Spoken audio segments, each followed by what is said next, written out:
Hello, dear students and respected viewers. Myself Deepak Kumar Thakur, Guest Assistant Professor, Kamala Rai College, Gopalganj, affiliated with Jayaprakash university Chhapra. प्रिय विद्यार्थियों, आज हम लोग BA part 1 history subsidy हेतु एक महत्वपूर्ण topic the Indus valley civilisation अर्थात हड़प्पा सभ्यता या सिंधु घाटी की सभ्यता जिसको हड़प्पा सभ्यता, सिंधु सभ्यता इत्यादि कई नामों से जाना जाता है, इसी के संबंध में हम लोग चर्चा करेंगे। तो आइए सर्वप्रथम हम लोग देखते हैं कि इस चर्चा को हम लोग कई भागों में करेंगे। In the Indus valley civilisation, इसको फर्स्ट कर लीजिए पार्ट 1, और कई भागों में बांट के हम लोग इसका अध्ययन करेंगे। तो आइए देखते हैं कि 20वीं सदी के प्रारंभ तक विद्वानों की यह धारणा थी कि वैदिक सभ्यता भारत की सर्वप्राचीन सभ्यता है, परंतु इस सदी के तृतीय दशक में इस भ्रामक धारणा का निराकरण हुआ, जबकि दो प्रसिद्ध पुरातत्व शास्त्रियों जिसमें दयाराम साहनी तथा राखालदास बनर्जी ने हड़प्पा यह पंजाब के मांडोगोमरी जिले में स्थित था तथा मोहनजोदड़ो यह सिंध के लड़काना जिले में स्थित था कि प्राचीन स्थलों से पुरावस्तुएं प्राप्त करके यह सिद्ध कर दिया कि परस्पर 640 किलोमीटर की दूरी पर बसे हुए दोनों ही नगर कभी एक ही सभ्यता के दो केंद्र थे। हड़प्पा के टीले का सबसे पहले 1826 ईस्वी में चार्ल्स मैसन ने उल्लेख किया था। तत्पश्चात जनरल कनिंघम ने 1853 से 1873 ईस्वी में इसका सर्वेक्षण कर कुछ पूरा वस्तुएं प्राप्त की थीं, और 1912 ईस्वी में JF फ्लीट ने यहां से प्राप्त की गई सामग्रियों पर रॉयल एशियाटिक सोसाइटी द्वारा प्रकाशित पत्रिका में एक लेख प्रस्तुत किया। किंतु कनिंघम एवं फ्लीट हड़प्पा के पुरातात्विक महत्व का सही से मूल्यांकन करने में असमर्थ रहे। 1921 ईस्वी में सर जॉन मार्शल जब पुरातत्व सर्वेक्षण विभाग के महानिदेशक हुए, तो राय बहादुर दयाराम साहनी ने इस स्थल का पुनः सर्वेक्षण कर 1923-24 तथा 1924-25 के दौरान उत्खनन कार्य करवाया।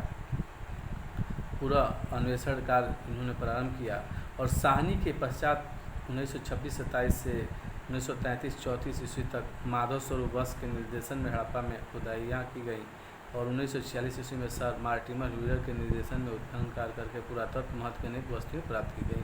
और इस प्रकार हम देखते हैं कि एक ऐसी सभ्यता के विषय में पता चला कि जो बहुत ही विकसित अवस्था में थी, और इसके नगरीय स्वरूप हम देखते हैं कि इसका नगरीय स्वरूप के कारण ही हड़प्पा सभ्यता भारतीय उपमहाद्वीप में प्रथम नगरीकरण की स्थिति को दर्शाती है, और यह पूर्ववर्ती तथा परवर्ती संस्कृतियों के विपरीत अपने चरित्र में नगरी थी। और यही वजह है कि हम जो हड़प्पा सभ्यता के विषय में अध्ययन करते हैं, और ये जो सभ्यता थी उस समय पुरातत्वविदों का ध्यान अपनी ओर आकर्षित किया, और लेकिन हम देखते हैं कि साक्ष्यों के अभाव में उद्भव और पतन की प्रक्रिया स्पष्ट करना कठिन है, क्योंकि इसको हड़प्पा सभ्यता को हम लोग आदि ऐतिहासिक काल में रखते हैं, क्योंकि पुरातात्विक साक्ष्य अपर्याप्त है तो साहित्यिक साक्ष्य अनुपलब्ध है, क्योंकि जो लिपि मिली है उसे पढ़ा नहीं जा सका है। और इसी के कारण यह चुनौतीपूर्ण कार्य है कि इसका उद्भव और पतन के विषय में पर्याप्त जानकारी जुटाया जा सके। हालांकि पतन से संबंधित तो बहुत सारे जो तथ्य हैं वो प्रकाश में आ चुके हैं, लेकिन उद्भव से संबंधित जो भ्रांतियाँ वो बरकरार हैं। तो हम देखते हैं कि आरंभ में इस नगरीय सभ्यता के उद्भव की व्याख्या मेसोपोटामियाई उत्पत्ति के संदर्भ में की जाने लगी, अर्थात कि विदेशी संपर्क से इस सभ्यता का उद्भव हुआ।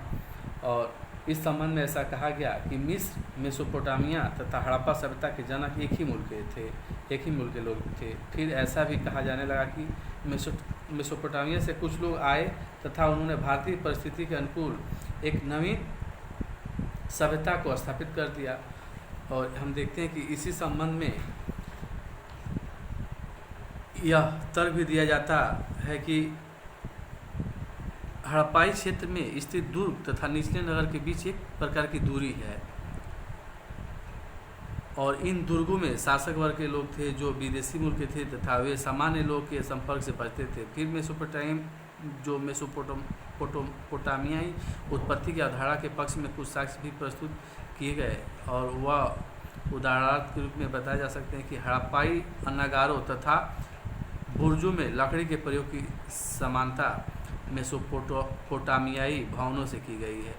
उसी प्रकार बलूचिस्तान में बने बड़े बड़े मिट्टी का ढेर जो मिले हैं, इसकी तुलना मेसोपोटामिया में स्थित जिहुरत अर्थात मंदिर से की गई है।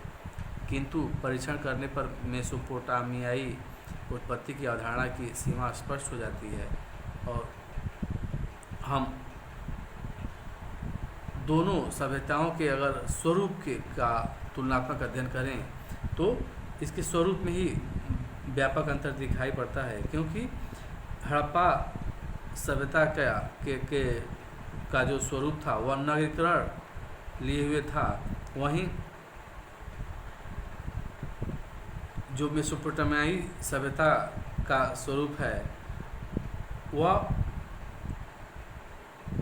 नगरीकरण का है, लेकिन इसमें अव्यवस्थित इसके स्वरूप दिखते हैं। जो हड़प्पाई सभ्यता के नगरीकरण के स्वरूप है वह सुव्यवस्थित है तथा ग्रिड प्रणाली पर आधारित है, किंतु मेसोपोटामिया में नगरीकरण की जो व्यवस्था है अव्यवस्थित है। उसी प्रकार हड़प्पा सभ्यता के अंदर मुख्यतः पकाए गए ईंटों का प्रयोग हुआ है, जबकि मेसोपोटामिया की सभ्यता में धूप में सुखाई गई ईंटों का प्रयोग किया गया है। फिर दोनों सभ्यता के अंतर्गत लिपि तथा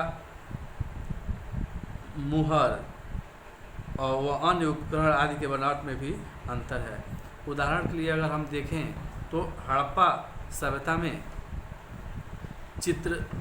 चित्राक्षर लिपि का प्रयोग किया है, तो मेसोपोटामियाई सभ्यता में कीलनुमा लिपि का प्रयोग किया गया है।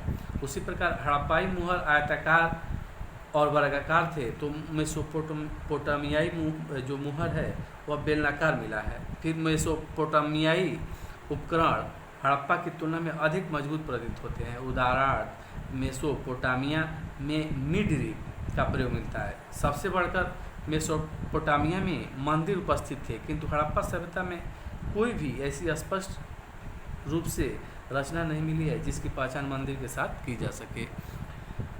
और फिर अगर हम सूक्ष्म दृष्टि से विश्लेषण करें तो यह ज्ञात होता है कि मेसोपोटामियाई उत्पत्ति की अवधारणा किसी न किसी रूप में विसरणवादी सिद्धांत से प्रेरित है। इसमें हम एक तथ्य यहाँ पर बताना चाहेंगे कि एल करेबर ने विसरणवादी सिद्धांत दी, जबकि लुईस मॉर्गन ने विकासवादी सिद्धांत। जो लुईस मॉर्गन का विकासवादी सिद्धांत है उससे इसमें इस विकासवादी सिद्धांत में यह है कि कई सभ्यताओं का जन्म वह स्थानीय रूप में हुआ और उसका विकास होते रहा। और जो विसरणवादी जो सोच है सिद्धांत है, इसमें एल करेबर ने यह स्थापित करने का प्रयास किया कि एक जगह सभ्यता और संस्कृति का विकास हुआ और उसका प्रसार अन्य जगह हुआ।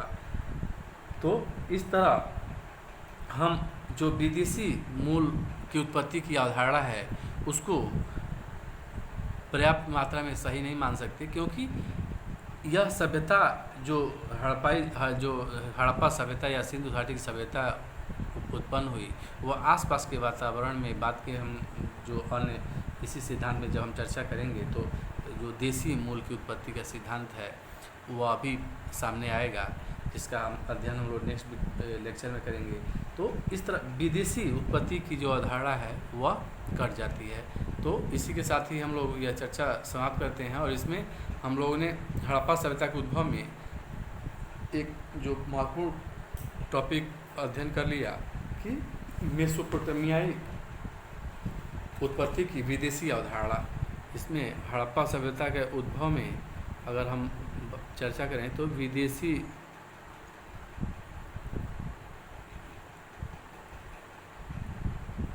मूल से जो उत्पत्ति की है, मूल से उत्पत्ति की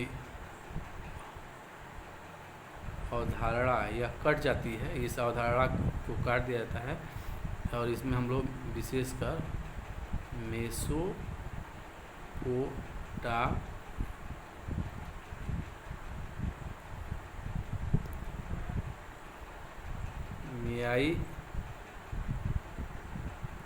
उत्पत्ति को हम लोग कट करते हैं, जिसकी तुलना हम लोग किए हैं। नेक्स्ट लेक्चर में हम लोग जो हड़प्पा सभ्यता है इसके उत्पत्ति की का जो देसी विचार है, वैदिक या द्रविड़ आर्य के योगदान से इस सभ्यता उत्पन्न हुई, उससे संबंधित चर्चा को करेंगे और अन्य जो पक्ष हैं उसको देखेंगे। जय हिंद, जय भारत, धन्यवाद।